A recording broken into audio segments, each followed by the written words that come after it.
ടൊറോണ്ടോനെ കുറിച്ച് പറയുകയാണെങ്കിൽ ഞാൻ ടൊറോണ്ടോയിലേക്ക് മൂവ് ചെയ്യാനുള്ള റീസൺ എന്താന്ന് വെച്ചാൽ ഞാൻ ടൊറോണ്ടോയിലൊരു ബിസിനസ് സ്റ്റാർട്ട് ചെയ്തു. അതെ, I am very proud of him. ഇവനും എന്റെ ബ്രദറൊക്കെ കൂടിയിട്ട് ഒരു ബിസിനസ്, ഒരു സമ്പ്രദായം സ്വരൂപിച്ചു. നീ എന്താ ഉമ്മനെ ഇംപ്രസ് ചെയ്യാൻ നോക്കുകയാണോ? അങ്ങനെ ചെയ്തിട്ടുണ്ട്. അപ്പൊ എന്താ ബിസിനസ് എന്ന് വെച്ചാല് ഒരു ഫുഡ് ഷാക്കാണ്. അതെ, ഞാൻ ഫുഡ് ട്രക്ക് ഒക്കെ പോലത്തെ ഫുഡ് ട്രക്കിന് പകരം ഫുഡ് ഷാക്കാണ്.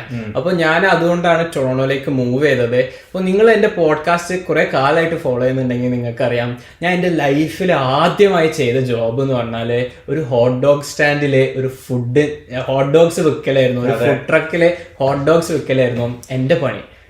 അങ്ങനെ fast forward many years, 4 years later, 4.5 years later, അതെ, I own my own food shack എന്ന് പറയുമ്പോൾ ഇതിലും നല്ലൊരു കഥ സിനിമ എഴുതും. ഇതിലും നല്ല കഥ. എനിക്ക് ഭയങ്കര ഹാപ്പിനെസ് തോന്നുന്നുണ്ട്.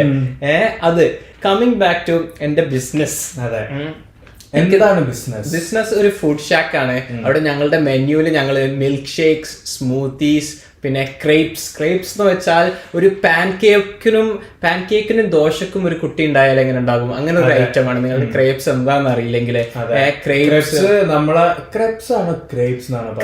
ആണോ എന്ന് എന്നോടും കുറെ കസ്റ്റമേഴ്സ് ചോദിച്ചിട്ടുണ്ട്. എനിക്ക് അതിന്റെ ഉത്തരം അറിയില്ല. പക്ഷെ ക്രേപ്പ് എന്നുള്ള വാക്ക് ക്രാപ്പ് എന്നുള്ള വാക്കായിട്ട് ഭയങ്കര സിമിലാരിറ്റി ഉണ്ടായതുകൊണ്ട് ഞാൻ ക്രേപ്സ് എന്നാണ് പറയുന്നത്. അങ്ങനെ ഞാൻ ഇത്രയും കാലം കേട്ടതും പഠിച്ചൊക്കെ ക്രപ്സ് എന്നാണ്.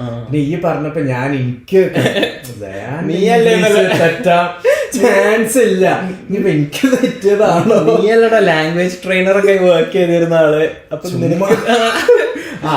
അപ്പൊ ക്രപ്സ് നമ്മളെ നാട്ടിലൊക്കെ ഇൻട്രൊഡ്യൂസ്ഡ് ആയി വരുന്നുള്ളൂ. പാൻകേക്സും വോഫിൾസും പല സ്ഥലത്തും ഉണ്ട്. പക്ഷെ ക്രപ്സ് ഇങ്ങനെ വളരെ കോഴിക്കോട് തന്നെ ഐസ് ഡേ എന്ന് പറഞ്ഞിട്ട് ഒരു കഫേയില് ക്രപ്സ് ഉണ്ട്. അപ്പൊ ക്രപ്സ് അടിപൊളിയാണ്. ഇതേപോലെ വോഫിൾ പാൻകേക്കിന്റെ ഒക്കെ ഒരു കാറ്റഗറിയിൽ വരുന്ന ഒരു ഡെസേർട്ട് ഐറ്റാണ്. നിങ്ങൾ ട്രൈ ചെയ്തിട്ടില്ലെങ്കിൽ എന്തായാലും ട്രൈ ചെയ്യണം. കൊച്ചി അങ്ങനത്തെ ബിഗ് മെട്രോ സിറ്റീസിലൊക്കെ എന്തായാലും ഉണ്ട്. ഇനി നിങ്ങൾ ടൊറോണ്ടോ, ഒണ്ടാരിയോ ഭാഗത്താണെങ്കിൽ നിങ്ങൾക്ക് എന്റെ കടയിൽ വരാം. പക്ഷെ ഞാൻ ഇപ്പോ അതിന്റെ ലൊക്കേഷൻ റിവീൽ ചെയ്യുന്നില്ല. നമ്മളിപ്പോഴും ഒരു ഇനീഷ്യൽ ഫേസിലാണുള്ളത്. ഞാൻ വിചാരിച്ചു ലൊക്കേഷൻ റിവീൽ ചെയ്യുമ്പോൾ എല്ലാരും കൂടി വേറെ കാര്യം.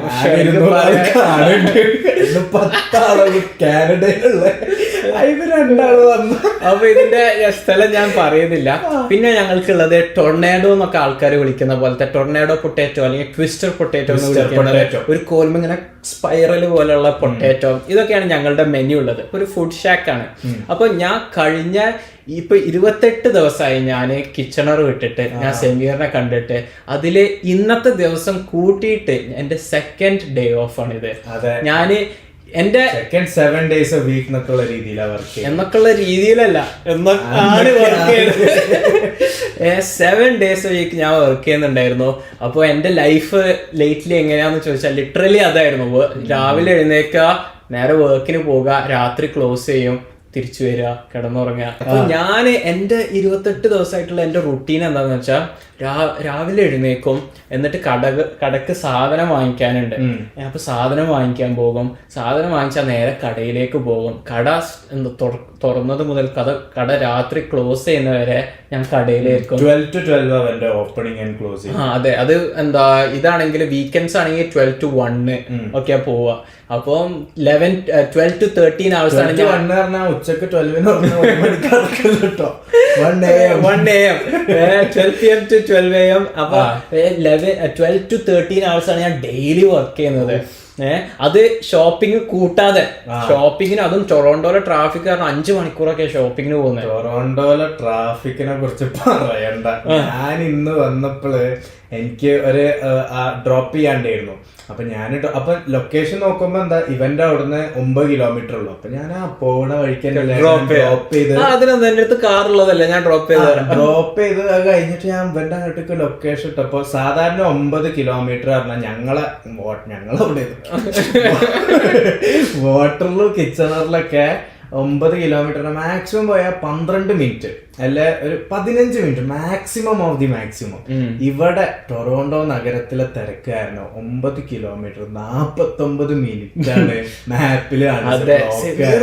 എടാ ഞാൻ നിന്റെ അവിടെ എത്താനായി 9 കിലോമീറ്റർ എന്നൊക്കെയാ പറയണേ, പക്ഷെ 48 മിനിറ്റ്. അപ്പൊ ഞാൻ പറയാം വെൽക്കം ടു ടൊറോണ്ടോ. അപ്പൊ ടൊറോണ്ടോയിലെ ട്രാഫിക്കില് ഷോപ്പിങ്ങിനൊക്കെ പോയിട്ട് സാധനങ്ങളൊക്കെ എടുത്ത് വരുമ്പോ 5 മണിക്കൂറൊക്കെ അങ്ങനെയൊക്കെ പോകുന്നുണ്ട്.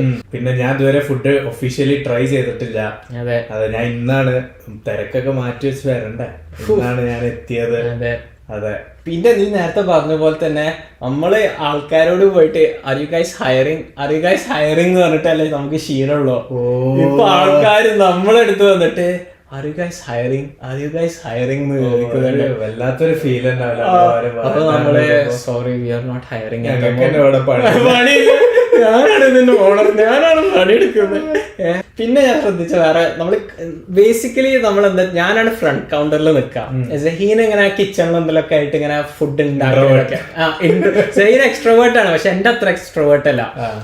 അപ്പൊ ഞാനാണ് ആൾക്കാരോട് ഇങ്ങനെ hi there, hello, hi. Exactly Saheen ഇടക്ക് ഫ്രണ്ടിൽ നിൽക്കോ. അപ്പൊ ഞാൻ ഓരോ കസ്റ്റമേഴ്സ് പാസ് ചെയ്യുമ്പോ ഞാൻ സഹീനോട് ഹായ് പറയും. പിന്നെ കസ്റ്റമർ അപ്പൊ ഞാൻ സൈനോട് എന്ത് എന്നെ കൊണ്ട് ഇതൊന്നും പറ്റൂല അറിയാം സൈന്. അപ്പൊ ഞാൻ ഫ്രണ്ട് പോയപ്പോ ഇതേപോലെ നമ്മൾ കസ്റ്റമേഴ്സ് പാസ് ചെയ്യുമ്പോ ഹലോ ഹായ് ദേർ എന്നിട്ട് പല ടോൺ പറയും. അപ്പൊ ആൾക്കാര് കുറെ ആൾക്കാര് മൈൻഡ് ആക്കാതെ ഇങ്ങനെ പോകും. അപ്പൊ കോമഡിയാണ്. നമ്മളുടെ സെൽഫ് റെസ്പെക്ട് ഒക്കെ മാറ്റി വെക്കണം, വേറെ നിവർത്തിയില്ല. അപ്പൊ അങ്ങനെയൊക്കെ പറയണം. അപ്പൊ ഞാൻ അങ്ങനെ പറഞ്ഞ് എനിക്ക് ഹായ് ദേർ എന്ന് പറഞ്ഞിട്ടുള്ളൊരു ടോണ് സെറ്റ് ആയിക്കണേ. അങ്ങനെ ഒരു ദിവസം ഞാൻ വർക്കിലല്ല, ഞാൻ ഒരു സ്ഥലത്ത് ഫുഡ് കഴിക്കാൻ പോയതാ. അങ്ങനെ ഞാൻ ഇവരെ ഫ്രണ്ട് കൗണ്ടർ പോയിട്ട് ഓർഡർ ചെയ്യാൻ പോവാ. ഞാൻ അവിടെ പോയിട്ട് ഹായ് ദേർ അറിയാതെ അപ്പൊ ചങ്ങായി തിരിഞ്ഞ് അപ്പൊ ഞാൻ നല്ല ഫുള്ള് ഹാർഡ് വോയിസിൽ സംസാരിച്ചു. അപ്പൊ സംസാരിച്ച് അങ്ങനെയൊക്കെ ആയിപ്പോയി. പിന്നെ നമ്മളിങ്ങനെ കസ്റ്റമേഴ്സിനൊക്കെ ഇങ്ങനെ ഒബ്സർവ് ചെയ്യും. അപ്പൊ ഭയങ്കര രസാ. അപ്പൊ ചിലവര് അടി ഉണ്ടാക്കും പേ ചെയ്യാൻ തമ്മില് അങ്ങനെ ഞാൻ 2 ക്രെഡിറ്റ് കാർഡ്സ് ഒക്കെ വെച്ചിട്ട് ഇങ്ങനെ അങ്ങോട്ട് തള്ളുക ഇങ്ങോട്ട് തള്ളുക. ഇല്ല ഞാൻ കൊടുക്കും എന്നൊക്കെ പറഞ്ഞിട്ട്. അപ്പൊ അതിന് നമ്മൾ ഇങ്ങനെ നോക്കുമ്പോ ശ്രദ്ധിച്ച് നോക്കുകയാണെങ്കിൽ നമുക്കങ്ങ് മനസ്സിലാകും ആരാണ് ഫോർമാലിറ്റിക്ക് വേണ്ടി ഞാൻ കൊടുക്കും എന്ന് പറയുന്നതും ആരാണ് ആക്ച്വലി ഫൈറ്റ് ചെയ്യുന്നത് ഞാൻ കൊടുക്കും എന്ന് പറയുന്നത്. കാരണം എന്താ വെച്ചാൽ ഈ ഫോർമാലിറ്റിക്ക് പറയുന്ന ആള് 2-3 തള്ളണ് കഴിഞ്ഞിട്ട് ഫോണൊക്കെ ഒന്നും ഇങ്ങനെ ബാക്കില് ക്രെഡിറ്റ് കാർഡ് കൊടുത്തോ അല്ലെങ്കിൽ ക്രെഡിറ്റ് കാർഡ് ഇങ്ങനെ ഞാൻ അവിടെ തൊടാനായി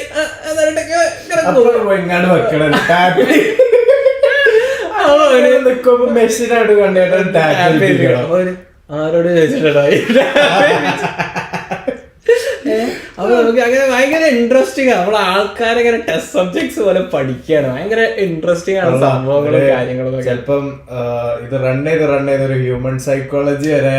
അതെ, എനിക്ക് ഭയങ്കര ഇഷ്ടമാണ്. കാരണം ഞാൻ ഒരു സോഷ്യൽ പേഴ്സൺ ആണല്ലോ. അപ്പൊ എനിക്ക് ആൾക്കാരോട് സംസാരിക്കാൻ ഭയങ്കര ഇഷ്ടം. അപ്പൊ പലതരം കസ്റ്റമേഴ്സൊക്കെ ഞാൻ കസ്റ്റമേഴ്സിനോട് സ്മോൾ ടോക്ക് ഒക്കെ ചെയ്തിട്ട് why you guys coming from. പിന്നെ ഇപ്പൊ സമ്മർ ആയതുകൊണ്ട് പല കൺട്രീസിനെ ടൂറിസ്റ്റ്സ് ആയിട്ട് കാനഡയ്ക്ക് വരുന്നവരുണ്ട്. അത് ഇവിടെ കാനഡയിലുള്ള വേറെ നാഷണാലിറ്റിയിലെ ആൾക്കാരല്ല, ടൂറിസ്റ്റ് ആയിട്ട്. അപ്പൊ ചിലര് ആക്സെന്റ് ഒക്കെ വെക്കുമ്പോ ഞാൻ വൈ യു ഗൈസ് ഫ്രം എന്നൊക്കെ ചോദിക്കും. അപ്പൊ ഒരു വി ആർ ഫ്രം ഫിൻലാൻഡ് എന്നൊക്കെ പറയുമ്പോൾ അങ്ങനെ അപ്പം ഇംഗ്ലീഷ് അറിയാത്ത വൈറ്റ്സിനെ കാണുമ്പോൾ നമ്മളിങ്ങനെ ഒന്നായി പോകും. കാരണം നമ്മള് കാനഡയിലെ എല്ലാ വൈറ്റ്സിനും ഇംഗ്ലീഷ് അറിയാലോ. അപ്പൊ നമ്മളിങ്ങനെ ഭാഷ ഫിനിഷോ അങ്ങനെ എന്തോണ് പേര് അങ്ങനെ. പിന്നെ അതേപോലെ ഒരു ലേഡി ഇങ്ങനെ വന്നിട്ട് ഭയങ്കര ലുക്കുള്ളൊരു ലേഡി അങ്ങനെ ഒന്ന് സംസാരിക്കാം. വൺ ആക്സെന്റ് ഉണ്ട്. അപ്പൊ ഞാൻ ഒരു സ്ട്രോങ് ആക്സെന്റ് ഉണ്ട്. അടിപൊളി ഇംഗ്ലീഷ് ആക്സെന്റിൽ ഇങ്ങനെ സംസാരിക്കാം. അപ്പൊ ഞാൻ ചോദിച്ചു I you from Australia or somewhere എന്ന് ചോദിച്ചേ. അപ്പൊ thank God yes thank God for not saying UK എന്നല്ലേ. അപ്പൊ ഇവര് ഓസ്ട്രേലിയൻ ആക്സെന്റാ. അപ്പൊ ഞാൻ പറഞ്ഞു you can't sound like Margot Robbie there എന്നല്ലേ. മാർഗോട്ട് റോബിന്റെ അതേ ആക്സെന്റ് പോലെ എനിക്ക് ഫീൽ ചെയ്തു. മാർഗോട്ട് റോബി അറിയണത് മറ്റേ സൂയിസൈഡ് സ്ക്വാഡിലെ ഹാർലി ക്വിൻ, അതേപോലെ അതേ ഓർമ്മ ഉണ്ടാവും. ബാർബി ആയിട്ടൊക്കെ അഭിനയിച്ച ആക്ട്രസ് ആണ്, വലിയ ആക്ട്രസ്, ഓസ്ട്രേലിയൻ ആണ്. അപ്പൊ ഞാൻ you can sound like Margot Robbie, oh she's my hero എന്നൊക്കെ പറഞ്ഞിട്ട് അങ്ങനെ പറയും. അപ്പൊ അങ്ങനെ ഇവര് ക്രേപ്പ് ഓർഡർ ചെയ്ത് ഞാൻ ക്രേപ്പ് കൊടുത്തു. കുറച്ച് ദിവസം കഴിഞ്ഞപ്പോ അവര് തിരിച്ചു വന്നു. അപ്പൊ ഞങ്ങൾക്കും റിട്ടേണിങ് കസ്റ്റമേഴ്സോ അങ്ങനെ. എന്നിട്ട് ഞാൻ പറഞ്ഞു അങ്ങനെ പിന്നെ ഓറിയോ ക്രേപ്പ് ഓർഡർ ചെയ്തു, അങ്ങനെ അത് ഉണ്ടാക്കി കൊടുത്തു. ഞാൻ പറഞ്ഞു it's good to see you again. Oh you remember എന്നൊക്കെ പറഞ്ഞിട്ട് പിന്നല്ലാതെ റിമെമ്പർ ചെയ്യാതെ അങ്ങനെയൊക്കെ അങ്ങനെ ഭയങ്കര രസമാണ് കസ്റ്റമേഴ്സ് കാര്യങ്ങൾ.